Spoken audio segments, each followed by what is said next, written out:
you don't fit in. Look who's in the reject bin. It's the Raggy Dolls. Raggy Dolls. Raggy Dolls. Raggy Dolls. Dolls like you and me. Raggy Dolls. Raggy Dolls. Raggy Dolls. Raggy Dolls. Made him perfectly. So if you got a bump on your nose or lumps on your toes, do not despair. Be like the Raggy Dolls and say I just don't care. 'Cause Raggy Dolls, Raggy Dolls. Raggy Dolls, Raggy are Dolls. happy just to be Raggy Dolls, Raggy Dolls, dolls like you and me. It was Saturday morning, and the Raggy Dolls were up in their treehouse, wondering what to do. Nothing exciting had happened for ages, and no one had any good suggestions. "I'm bored," declared Princess. "There's absolutely nothing to do around here, especially on weekends." "There's not much to do in the week either," agreed Sadsack. "Except hide in the reject bin." "Gosh, what a gloomy pair you are," said Dotty. "We'll soon find something to do." "Yeah, no problem," said Back to Front. But for once, his mind was a blank. Sadsack yawned a big yawn. So did Hi-Fi. And before they all knew it, each one of the Raggy Dolls couldn't stop yawning. Lucy giggled. Oh my, I'm beginning to think that yawning is catching, just like the measles or some other germ. So do I, yawned Dotty. Oh dear, how can we stop it? Somebody think of something quick, before we all yawn our heads off. At last, Princess had an idea. I know. Let's take that trip to London we promised ourselves. There's sure to be lots to do in London. Good thinking, said Dotty. The Raggy Dolls made plans. They would hide in the factory van the next time it went to the railway station. And then they would catch a train. Nothing could be simpler. Or so they thought. It was strange how quickly the weekend seemed to pass by, once the Raggy Dolls had made up their minds what to do. As luck would have it, the factory van was going to the station first thing Monday morning. The Raggy Dolls sat on the boxes and held on tight as the van bumped and swayed on its way through the town. So far, so good, said Dotty. Yeah, no problem, said Back to Front. Soon the van pulled into the station yard, and the Raggy Dolls could hear the driver getting out. They held hands and thought of a magic rhyme. As high as the sky, as deep as the sea, I can see you, but you can't see me. And just as the back doors opened, the Raggy Dolls disappeared from view. The driver quickly loaded up a trolley with boxes and wheeled them off towards the train, with the invisible Raggy Dolls sitting on top. As soon as everything was loaded into the train, the Raggy Dolls made themselves visible again. As high as the sky, as deep as the sea, I can see you, and you can see me. And in the twinkling of an eye, the Raggy Dolls reappeared. Here we are, said Back to Front. No problem. London, here we come. Mais oui, agreed Claude. It was, how you say, a piece of cake. Sadsack was looking at the label on one of the boxes from the toy factory. It was addressed to Mr. McGregor, Highland Souvenirs, Inverness, Scotland. And so was the next one. And the next one. All of them were addressed to Mr. McGregor. The others were still busy congratulating themselves on the success of the plan and making themselves comfortable.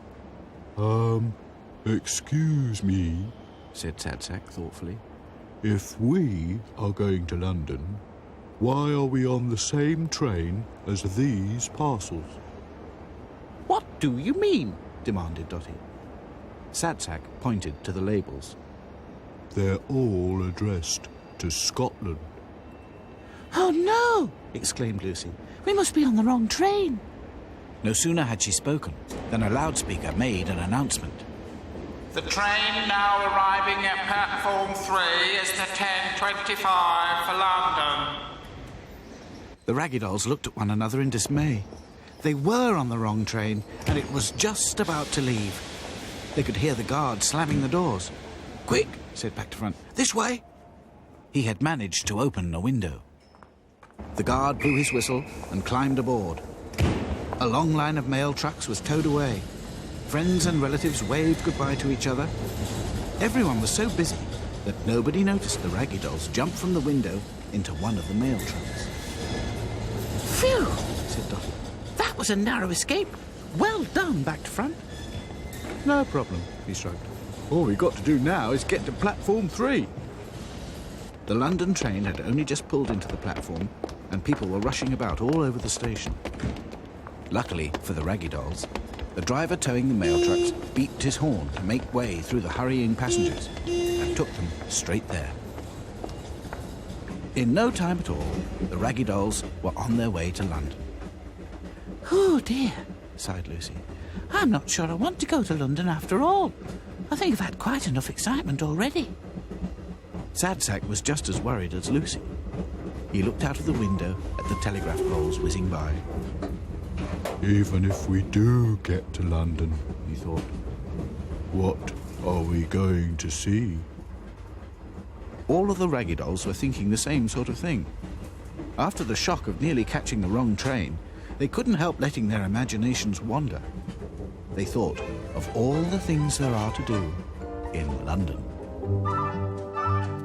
They saw Big Ben and the Houses of Parliament, visited the waxworks at Madame Tussauds, watched the changing of the guard outside Buckingham Palace,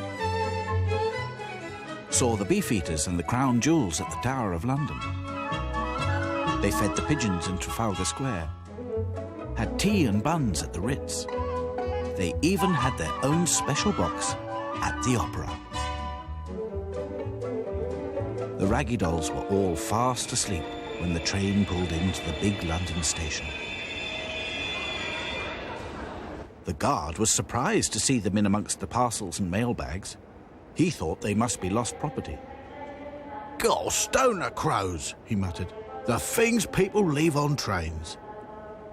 Before they knew what was happening, the Raggy Dolls found themselves being lifted up and dumped into a cardboard box. What's happening? Whispered Lucy anxiously. Shh, hissed Dotty. I don't know. We must have fallen asleep. Everybody, freeze! Oh no, thought Sadsack.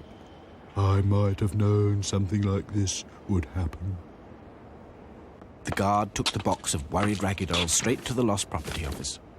He gave them to another man who'd put them on a high shelf next to umbrellas, shopping bags, gloves, hats, and all the other kinds of things that people leave on trains.